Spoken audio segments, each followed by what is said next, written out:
This is Billy Blade here. I'm here to react to another death battle video, Gaara versus Toph. If you like this video, please, if you like this react video, please let me know in the comments below what death battle you want me to react to. And let's start watching.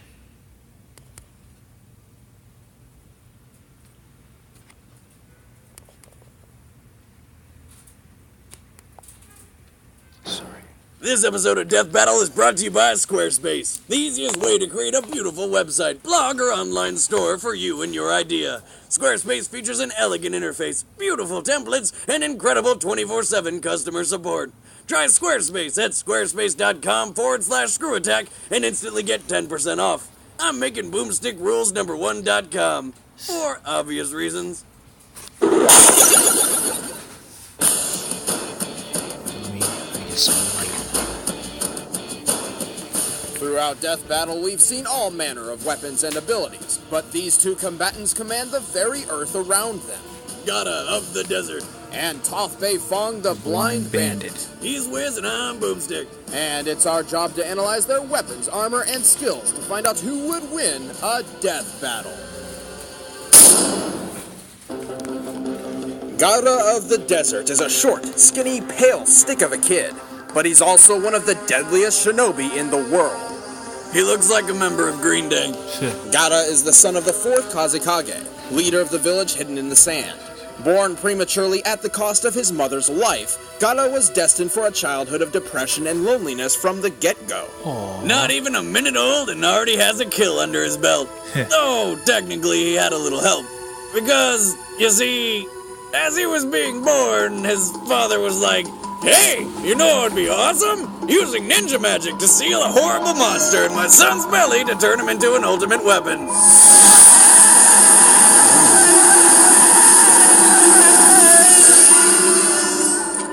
The process was successful, and Gaara became a Jinchuriki, human beings who have powerful tailed beasts trapped within them. Gaara's beast was Shukaku, a giant tanuki with power over sand. Oh, I want a tanuki as a pet. They're so fluffy and adorable, you just want to hug. Holy shit, what is that? Shukaku loathed humanity, and at first, Gaara had difficulty controlling the monster's rage, accidentally hurting others. As such, he was shunned by his own people, forced to live a secluded life. Well, yeah, I mean, he's got a goddamn tummy monster. It's not like Pepto-Bismol solving that. Convinced his only option was to fight and care for only himself, Gaara became a ruthless killing machine. But it's not all bad. Having a digestive desert demon gives him control over all things sand. He can wield it as a weapon using his mind to trap and crush his foes. Oh, and he can also use it to frickin' fly. How the hell does that work? He can mentally adjust the density of his sand, whether it needs to be lighter than air or stronger than steel. He can even use it to stop bombs powerful enough to wipe out an entire village. He can control any sand in his vicinity using his chakra, a spiritual energy shinobi access for superhuman abilities, such as walking up a tree. This guy is like the ultimate emo kid. But I'm not gonna give him too much crap, because he can use existing sand to crush the ground around him for even more sand. So he's never without easy access to ammo. Despite this, he still carries a gigantic gourd of sand on his back. It's huge. You'd think that'd be hard on his spine. Interestingly enough, its unique shape and size is a reference to how in Japanese folklore, tanukis were considered to be so well endowed they'd have to sling their testicles over their shoulders. Awesome. Wow. But the thing is, Gaara's gourd is not carrying any ordinary testicles. I mean sand. Gaara has infused his own chakra into the gourd sand. This directly links it to Gaara, making it much easier for him to control. He's so skilled with it, he can even forge weapons from it, bury people underground, or send it into another person's bloodstream and control them like some sort of puppet. Talk about an itch you're not gonna scratch. Also, Gaara eventually battled and defeated his own father, who happened to be a zombie at the time. His father used a magnetic release ability to control gold dust, much like Gaara does sand. Even though he can't do the zombie dad magnet thing, Gaara added gold dust to his gourd sand anyway, giving him more control over its weight. But wait, there's more. With her dying breath, Gaara's mother somehow imparted her own power into this sand. It became living sand, an extension of her will, determined to follow and protect Gaara. It will spring from the gourd to defend him from any danger, regardless of risk and without command. This absolute defensive technique is called the Absolute Defense. Pretty good name, really. Gotta send his and fast. Only someone who can move nearly the speed of sound can pass it. Gaara can also use everyday sand to create defenses such as his sand armor, which encases him in a shell to soften blows. Unlike his automatic absolute defense, the sand armor is self-created and requires a large amount of his chakra to maintain. Gaara's skill with sand is only limited by how much chakra he's got left in his system. After running low, he could tag out and give Shukaku a turn fighting, until a group of crazy people literally pulled the sand monster from his body for good. That must have hurt. It's gotta be like twice as bad as the night after Chipotle. He died. Oh, the same then. Turns out losing Shukaku was actually a blessing in disguise. After being resurrected, Gaara spent some time reevaluating his emotional roller coaster of a life. Inspired by Naruto Uzumaki, he began to truly understand compassion. His attitude changed. His people began supporting him. He even commanded the allied shinobi forces during the Fourth Great Shinobi War. And, like his late father, Gaara also became... A zombie? Kazekage. Damn! Well, even non-zombie and missing Shukaku, Gaara still retained his powerful chakra and skill over sand. In their fight, Gaara was so powerful, his father mistook him for Shukaku itself, despite the sand monster being long gone. Gaara is stronger and smarter than ever, all thanks to his mother's love. I miss Mama Boomstick. Few can withstand the overwhelming power of this sand shinobi. Or Mama Boomstick's cooking. Hey! You're uninvited to Thanksgiving. I never was! Exactly.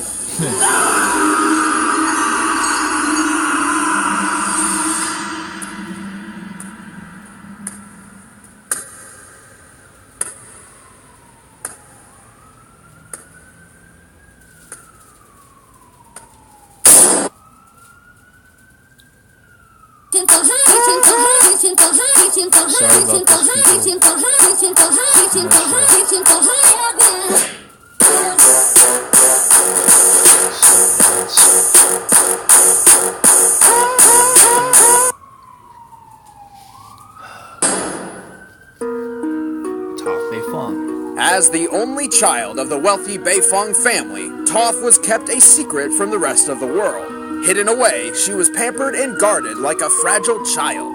Her parents were hopeful she could someday become a noble, respected member of Earth Kingdom society. But their hopes were pretty much dashed from the moment she popped out. See those faded whites? Yeah, Toph's completely blind. My daughter is blind. She is blind and tiny and helpless and fragile. Still, fragile is the last word that I would want to use to describe this chick. Frustrated by her parents' stubborn coddling, Toph ran away from home at the age of 6 and ended up losing her way in a cave. Until she was rescued by some giant badger moles. Yes, they are badgers, and they are moles. Imagine one of those things burrowing into your home. What kind of pest control do you even call for that? Oh wait, I know. Fire. Like Toph, badger moles are blind, so they took a liking to her. Well, how the hell would they know? And as the original artists of the craft, the badger moles began her training in the art of earthbending. These giant varmints taught Toph how to manipulate rock and stone.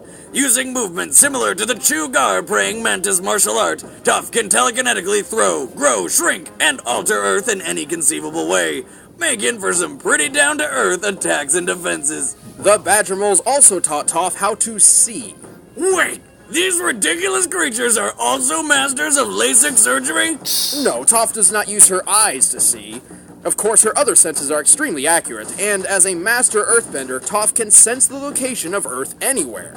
Even more impressive, though, the badger moles navigate their tunnels using an earthbending technique known as the seismic sense, and Toph quickly picked up on this talent. It's kind of like sonar, detecting the exact location and movement of a person or object through their interaction with the ground. I feel the vibrations in the earth, and I can see where everything is. You, that tree, even those ants. She feels every movement, every footstep, every heartbeat, so precisely she can even tell if a person's lying. A woman who can always tell when I'm lying? No, thank you. Toph is so good at this that even her closest friends sometimes forget she's blind. Sorry. But don't worry, they're reminded. In only 6 years, Toph had completely mastered earthbending. She even won the Earth Rumble 4 tournament multiple times under her stage name, the Blind Bandit. But Toph didn't stop her training with just earthbending. At first, softer earth proved difficult for her seismic sense. I feel the vibrations in the ground with my feet, but the sand is so loose and shifty, it makes everything look fuzzy. But she has since demonstrated her mastery in both sand bending and mud bending. She can also change the density of earth from sand to stone and back. And before you start making any density or hardening innuendos, she's 12. Okay. But her greatest achievement is the discovery of an all-new bending art, one thought to be impossible: metal bending. By manipulating the earthy composition within, Toph can bend nearly any type of metal just as well as stone. The exception being highly purified metals such as platinum. Toph quickly mastered metal bending and went on to teach it to others. She eventually even founded and led a metal bending police force. And that's after conquering Earth Rumble 4, holding up a building the size of a castle, defeating an entire army almost single-handedly, and dueling King Boomy to a standstill. And that guy's conquered an entire hostile city by himself. Even in her old age, Toph was capable of going one-on-one with a new avatar, and her seismic sense could locate people across the world. She knows when I've lied and where I've been. Women should not have these powers. I am the greatest earthbender in the world. Don't you two dunderheads ever forget it.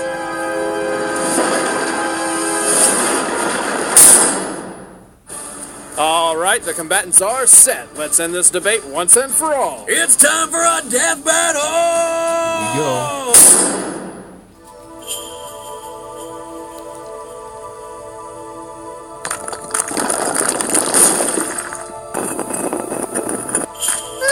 Talk about a rough ride. You do not belong here. This is sacred ground. Leave. Oh yeah, tough guy? Make me.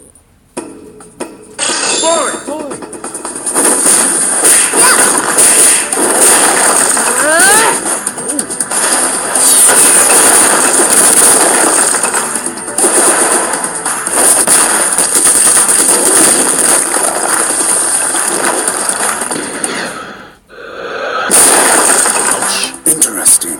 She commands stone as fluently as I control sand. By the way, I can tell you're using your sand to smash up the ground underneath us for more ammo. Pretty smart for a sandbag. Too bad I'm gonna kick your butt before you can use any of it.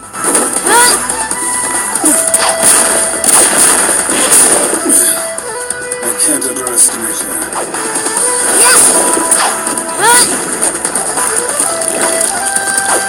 need time.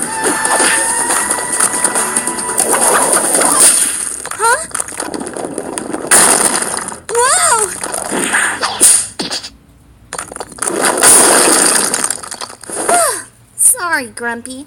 I'm not ready to be a shish kebab just yet.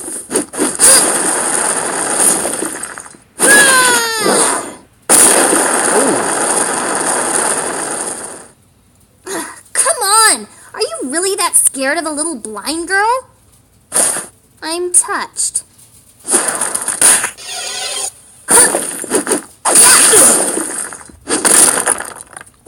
Your eyes. Those are not the eyes of loneliness, like mine. They are blank. Impressive insight, Gloomsville. I'm digging the whole wearing sand thing, though. That's new.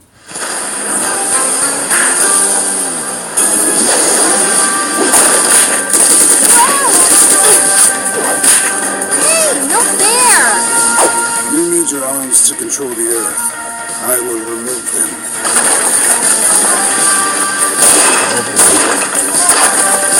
Dream on, creep! It'll take a lot more sand than that to take me down. That's the plan.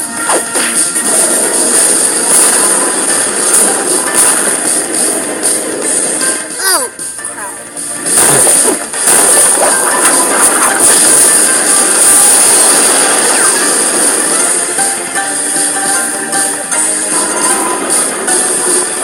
Sun coffin. Sun burial.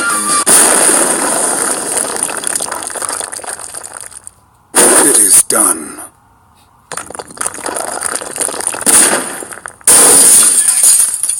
Jeez, I almost felt that. That's impossible. You kidding? Pay attention, Sandy. I'm about to school you.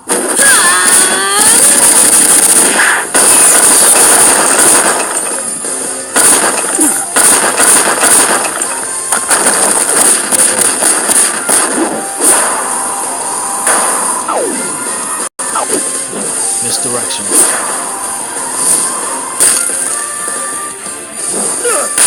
Gotcha.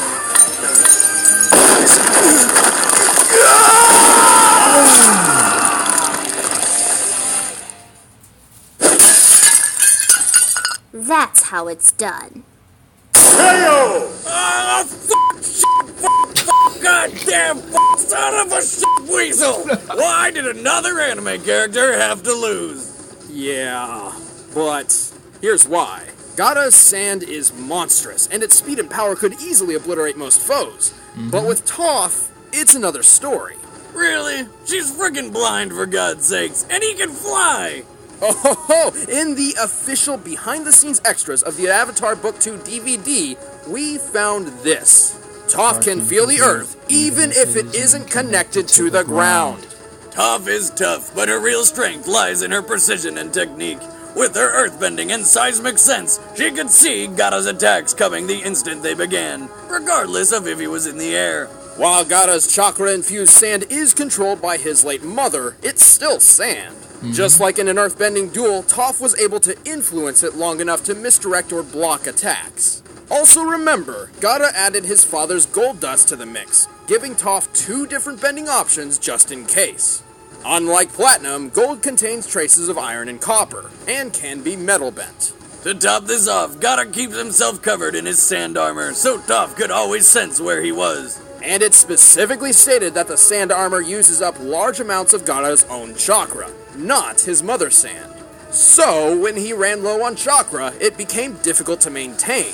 Thus, Toph had no problem turning Gaara's greatest defense into his worst weakness. Gaara couldn't stand up to Toph. I know you're floored. I really ground that one in, didn't I? What can I say? It's my earthly...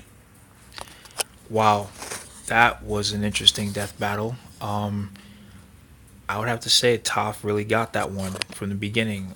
Seismic sense, some people are comparing this to the Goku Superman death battle. I have to disagree with that because of the fact that these two mastered the Earth completely, but Toph had the advantage from the beginning.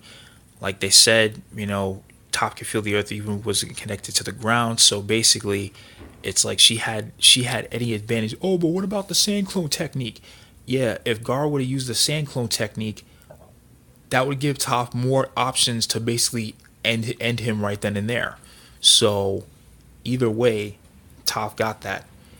If you like this video, like, comment, subscribe, and follow my hashtag BlueCyclone. Subscribe to it. I'll have more videos up, and I'll see you later.